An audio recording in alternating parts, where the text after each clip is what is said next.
What's up, guys? So today I want to talk about Days Gone 2 and I guess the fact that we don't have a Days Gone 2. The fact that we're in 2025 and we don't have a Days Gone 2 when Days Gone, the first game, came out back in 2019. That still baffles me to this day, even with the fact that Days Gone, when it first came out, the reception wasn't all that great. Bugs, glitches, people found it repetitive, which I could agree with. But even so, behind all that, in my opinion, right, in my humble opinion, I still think the game was no less than a good game. If I were to give the game a rating out of 10, I'd give it no less than a 7 out of 10, which that is just average. Really doesn't mean the game is anything great, doesn't mean it's bad by any means, just that it's good. But nowadays, a lot of times when you give a game a 7 out of 10, if the game doesn't have really like an 8, 8.5, 9, 10 out of 10, then people automatically look at it as not the best game out. They question heavily on whether or not they should buy the game. They wait for reviews and wait for multiple reviews, really. I wouldn't give the game anything less than a 7 out of 10, but my personal rating is probably lies between an 8 and 8.5 out of 10. I personally had a lot of fun with the game. I played it twice, once on my PS4, then the second time on the PS5.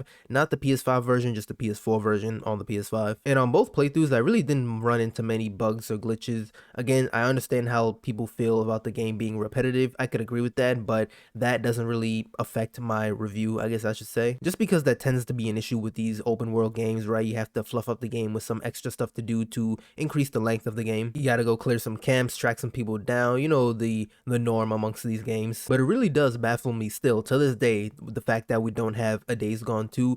Really, because I feel like this game has so much potential. The way I look at it when it comes to game series or potential game series, I always look at the first game as being somewhat of a test run, where things may not have been executed the best way they could have been, so the second or third game that they release, those things may be perfected or have just been done better. A game I like to bring up when talking about cases like this specifically is Cyberpunk 2077. We all know how the game came out terrible at launch, right? Was not how it was supposed to be whatsoever, but over time they fixed the bugs and glitches and essentially made a whole overhaul for the game, excuse me, to the point where now if the game had launched at this complete state, then it probably could have won Game of the Year. Not probably, it could have for sure won Game of the Year back in 2020. I don't think it's a reach by any means or an overstatement by any means to say that Cyberpunk 2077 is one of the best games out. It's one of my favorite games, one of many people's favorite games. But this game and Cyberpunk 2 and specifically still has so much it can offer. There's so much potential in this game and in this universe. But regardless of everything I just said, there's still room for improvement. There's still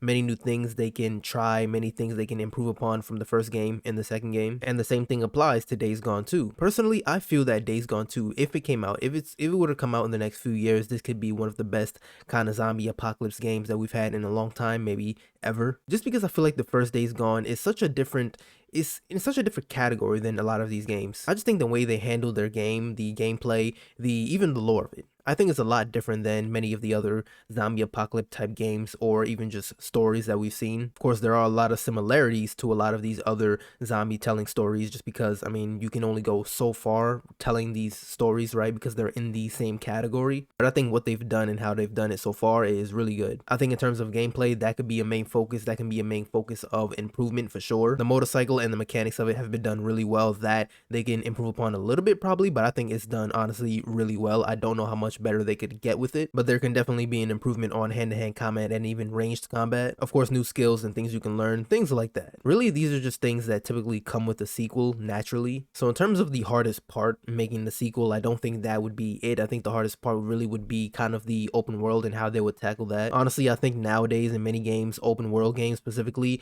the open world is probably the thing that really needs improving on all across the boards in every game, in every category, every genre, I guess I should say. Because it's an open world, yes, you have to fill it with fluff, but I think there's a way you should do it. I think a good example, especially recently, is Ghost of Yotei, how they've done it. It's a big step up from Ghost of Tsushima, which had a lot of fluff to it, a lot of repetitive fluff. Ghost of Yotei still has all that fluff, but it's done a lot less and there's a lot more variety to the fluff. Plus all these side missions and side stuff you do, side characters and all that, they don't just show up on a map as like an icon, right? You kind of just come across them in the open world. They use visual cues to get you to notice these side missions essentially, and from there on out you can choose whether or not you want to do that side mission or save it for later and come back to it later. Honestly, I think that's the way devs should move forward in terms of open world games and their world, because I think a lot of people get turned away from these open world games because you kind of bombarded with a lot of things at some point. There's just too many exclamation points, question marks, villages on your map for you to go to the point where you don't even know what to choose from, so you just don't really want to go do any of that. So I think the best way to approach this is just don't show it on your map. Just have people come across them naturally. I don't know how likely Days Gone 2 is, especially now that Bend Studio apparently is working on a live service game. It's just unfortunate and crazy that Days Gone gets treated like a C tier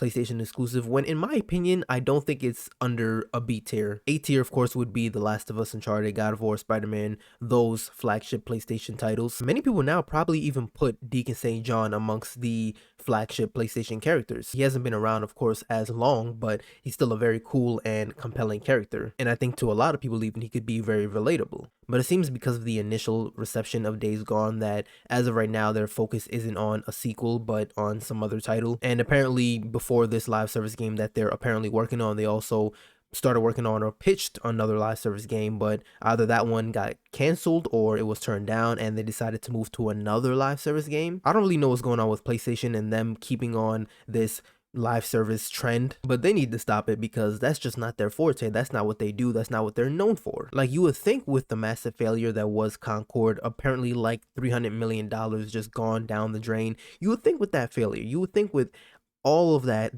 they just cancel and axe all future plans for a live service game, but no, it seems like they're doubling down. You have Bend Studio working on a live service game, you got Quantic Dream working on a live service game, you have Bungie working on Marathon. That one is more understandable because they did work on Destiny, but still it shows that they're really trying to keep this up for some reason, for some odd reason. But yeah, of course, let me know your thoughts in the comments. This is something I frequently think of, especially when, you know, I recently, not too recently, but kind of recently replayed Days Gone.